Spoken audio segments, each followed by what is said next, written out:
I think you and I need to be shoveling down. Would it be humble pie if you were wrong? Mistake pie? Error pie? What's the appropriate thing to stuff down one's own gullet when you've been proven comprehensively wrong? Prairie dog cake. We basically both need to eat a large helping of prairie dog cake, or as you would call it, keg, because we both thought Antonio Conte would be excellent at Tottenham Hotspur. And I remember vividly you and I doing a week in the tackle, I don't know, a year or so ago, saying that Antonio Conte would be terrific as manager of Manchester United. And we were saying, oh, this is me doing it. I'll do you. This is your voice. I can't believe that Manchester United have put a plague on their own house by not picking Antonio Conte to be their manager, and they picked this Eric Ten Hager. Like, who is this guy? You got a proven winner in Antonio Conte, and yet, and et cetera, et cetera. You get the gist of that now. Antonio Conte, I mean, he's not sacked as we speak. As you and I record the program right now on kind of late Tuesday UK time, early Tuesday your time, Mountain time, he's not gone yet. But I'm sure everyone listening to this has seen it. The incredible meltdown that he had after the draw against Southampton, 3-1 up to draw 3-3 against bottom of the league. We won't play the whole thing here. But he says, quote, I see selfish players. I see players that don't want to help each other and don't put the heart in. Why?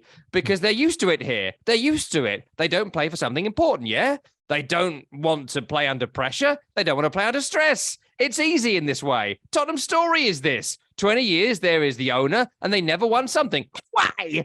The fault is only for the club and for every manager that stays here. It does go on, but I mean, Antonio Conte, what's gone wrong at Tottenham? Well, it's him and you and that and this and her and the dog and the prairie dogs, and I imagine someone in Denver's fault and the ice cream man and the milkman. Not me though. Danny, thoughts?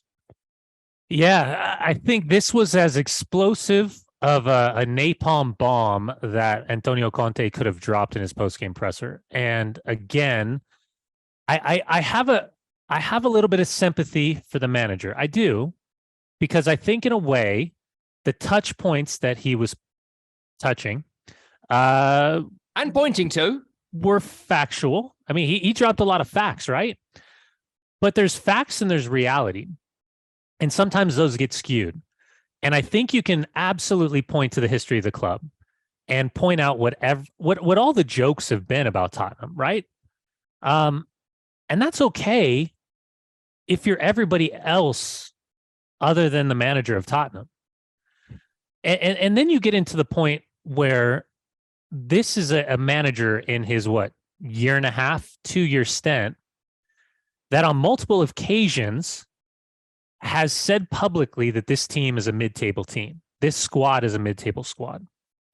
And has been given extraordinary amounts of money to pick the players, along with Paratici, that he wanted to help build this club into a stable performer and a stable winner. The word project gets tossed around quite a bit, but I would say there's a regeneration of squads that are absolutely needed. This wasn't a project, Danny, though, was it? This was never a project. No, it was a need of strengthening, which had been in play since the building of this stadium, since the lack of investment from Daniel Levy and the decision makers, all the way back to Pochettino's squad after they made it to a Champions League final and they had consistent second and third place finishes. That was a project. And Pochettino had a project. This Antonio Conte was a round of shots. He wasn't he was brought in to win. Yes. He was not just brought in to compete for trophies. He was brought in to win trophies. And you even go back to before the hiring of Nuno Espirito Santo. It's a long time ago. I forgot him, earlier. I forgot he existed. It was manager of the month, and then he was sacked 3 weeks later. Someone said to me, name the last 5 Tottenham managers, which I actually am going to do to you in a minute. And I was I could not recall him at all. So you think about, okay, historical reference points, factual statements, and then calling everybody out. Listen, you look back at the last 6 months that Antonio Conte has had. He's lost a lot of really close personal friends, and I'm super sympathetic for the grieving process of somebody going through losing what, 3 very, very close people in his life. But at a certain point, we judge managers based on results. We judge managers based on his starting 11. We judge managers based on his management of the game. We judge managers by their tactical adjustments. We judge managers by their substitution patterns, and ultimately we judge them by the results.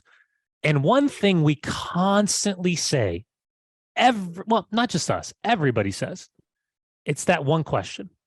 Does he make the squad better? Does he make the players better? And if you can swallow a certain style of play that isn't always the most eyeball pleasing, you can say that Antonio Conte has made the team better, reasonably better. Can you? But when they don't perform and they don't turn up, or they give up leads like they did against Southampton, all of a sudden it's everybody else's fault. And for all of this, like, oh, he just threw the players under the bus. No, he threw the ownership under the bus. He threw the directors under the bus. He threw everybody above and below him under the bus, because this was, it's not me. Look at my record. I've won everywhere I've gone. I deliver trophies. This group, I want to suffer. I want to fight. I want to have the mentality of pressure. Not this team. Look at what they do. No, not for me. Is that fair, Danny, for him to do that, considering that he's been in charge at a Carabao Cup semi-final against Chelsea? He's been in charge when they lost to NS Mura in the Conference League, then couldn't compete in the Conference League because I can't remember the silly reason now, wasn't it COVID and they couldn't rearrange it? He's the manager who has got them eliminated from the Champions League in a home tie against Milan because they couldn't score a home goal with Harry Kane up front against Milan.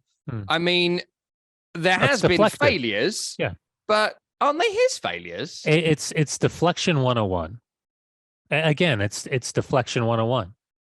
Because and you've got two different people, right? You've got Antonio Conte on the sideline and in on the training field that is explosive and bombastic and very, I think, very driven to get what he wants out of the players. And then you have Antonio Conte in the press conferences or doing the interviews, and a very different person. Very different person, very calm, very cool, very collected, knows exactly what he's doing. He's trying to push the buttons. He is very good at giving the answer to the question that wasn't necessarily asked.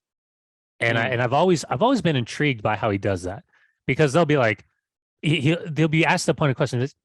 Yes, but you must think about, and he'll go off into a completely different direction and get to whatever bullet point he wants out there publicly. So obviously something broke. It wasn't just the result. This is the, whatever this last result stirred inside of Antonio Conte was the moment in which he felt like gloves are off. I'm going to come out firing. And he's speaking his version of the truth. Whatever his version of the truth is, that is exactly what we heard during that press conference. And I would say the 3 to 4 interviews before we even got to the press conference, because it felt like all of the interviews that I saw before that, he was amping up. And at that point, he couldn't help himself. He was winding himself up massively as the interviews went on. So now we get into the conversation of, is it a sackable offense? It depends on Daniel Levy and everybody at ENIC that then says, screw this guy. I don't care what the payout is. I don't care what we owe him. He's out. But money is a conversation. I don't care what anybody says. Whatever Joe Lewis and Daniel Levy decide, then take to the board, and the board has, approves or denies or whatever, justifies. That's fine. But don't think for a second there's not a conversation about eating money, because I've never seen a point where this club is willing, more than capable, but willing to eat unnecessary money if they don't have to. I mean, a few points on this. Firstly, can we get him scanned?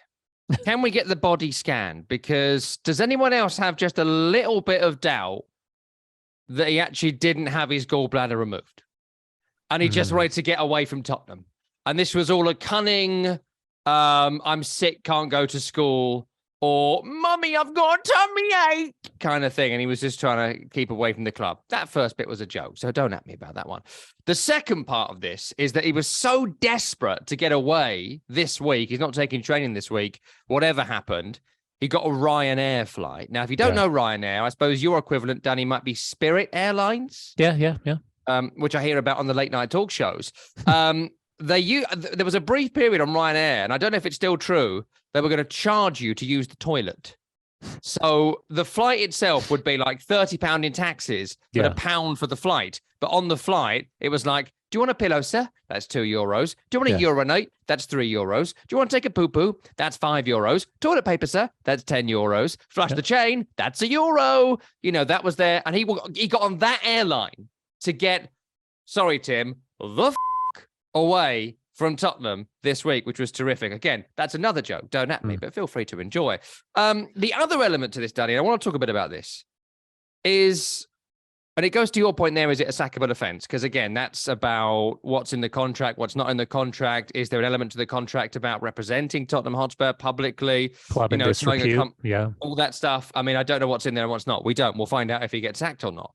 And if he gets sacked in one way, he's owed X compensation, another way, Y compensation. So currently we don't know that. We'll look into it. We'll find out. We'll talk about it again. But I want to ask you what's so bad, because what he says here, right? I want to disregard that's the history of Tottenham kind of Chiellini thing, because I think he'd revved himself up into a frenzy by that point and was just shooting off like The Rock in 2003, right? He's just pow, pow, pow, pow. It doesn't matter what your name is, right? That's where he is. But the players. I think he's achieved what I'd expect with these players. I think if you look at the league leaders, Arsenal, which Tottenham players are good enough to get in the Arsenal squad, not team squad? And I think the answer is, and again, feel free to come back at me, you or anyone listening, the players are Harry Kane, Dejan Kulusevski, Heung-min Son, and Rodrigo Bentancur. I think they get in the Arsenal squad, and I think Harry Kane gets in the Arsenal team. We can talk about the others, and, you know, we can have a debate about Martinelli or Son or whatever, but I'm just saying they're very good players, good enough to play for the league leaders, right? The others, they're pretty decent professional footballers, mid-table players, top 6 players, top 8 players. They ain't top 4 players where they are. They're currently sitting in 4th in a battle for the Champions League for next season. They got to the round of 16 in the Champions League. That's about what I'd expect. They haven't superseded my expectations, but they've achieved my expectations. So I don't think there's much conversation to be had there about what he has or hasn't done, what these players have done or haven't done. But what about this whole thing about saying, if we're going to get more out of you, you've got to be less selfish. You've got to do this, that, or the other. How much, to take it into the microcosm of the Southampton game, was it the players' fault they went from 1-3 to 3-3? How much was it the coach's fault? And how much was it their selfishness or their lack of quality? What do you make to that? Well, there's a lot of bullet points to cover there. I think Antonio Conte is extremely rigid with the way that he sees football. Much in the same manner we talk about Pep Guardiola and the way that he sees football, and it doesn't matter if you win, doesn't matter if you lose. There's a certain eyeball test that has to be passed for Pep Guardiola to be happy, right? How many times have we heard those stories? I think when we talk about the rigidity of Antonio Conte's system, there could be, I think, a conversation to say, well, at what point are you responsible for not recognizing the weaknesses in your team and trying to subsequently adjust your playing style to what the strengths or the weaknesses of the opponent? You go back last year. There was a moment when Antonio Conte said publicly that this Spurs team is a mid-table team. I think it was like a week later, they go and beat Man City away 4-3. And then a week after that, they lose to Burnley. So you can talk about mentality monsters. You can talk about consistency of performances as much as you want. But I think with the game being where it's at in 2023, there's also a conversation to be had about managers recognizing how to adjust their systems. And I'm not suggesting that he doesn't at times, but he most certainly prefers the system that he's playing right now with the 3 in the back, the 2 outside wing backs, the two holding guys in the middle to attacking players underneath Harry Kane. And you can insert names here, or you can subtract names here or there, but it's mostly the same, right? At the end of the day, the manager is responsible for training sessions, for the motivations, for the tactics, and for the preparation for the game. Up until that whistle blows, and picking the players, up until that whistle blows, then it is up to the players. It's the responsibility for the first 45 minutes solely on the players, outside of Richarlison going down with injury early, which that does hurt Tottenham Hotspur. Second half, not only at halftime, but then in the second half, the adjustments that were made, what the words are used at halftime, and then the substitution patterns to either win a game, control a game, or chase a game. That's all on Conte as well. Players are the ones that control the field of play, but Conte has an element of control as well. So if, and this is just me, if you are going to lambaste your team publicly afterwards, well, at some point he has to take responsibility. But I don't feel as though with his reaction and kind of these data points throughout his time at Tottenham that he is willing to take on the responsibility of, I know we use project too much, but this regeneration of a squad, the continued regeneration of the squad, there has to be an element of responsibility for not. And again, you're so right, because we're talking about teams that are punching above their weight. We're talking about teams that have built squads that are in the prime. And we're watching teams that maybe aren't in their prime, that are struggling, Liverpool, trying to figure out who they are going to be in this next regeneration of their squad. But I did expect more from Conte, because I've always felt like Conte had that little extra touch to him that saw him have the results that he's had at Chelsea and at Inter Milan previously.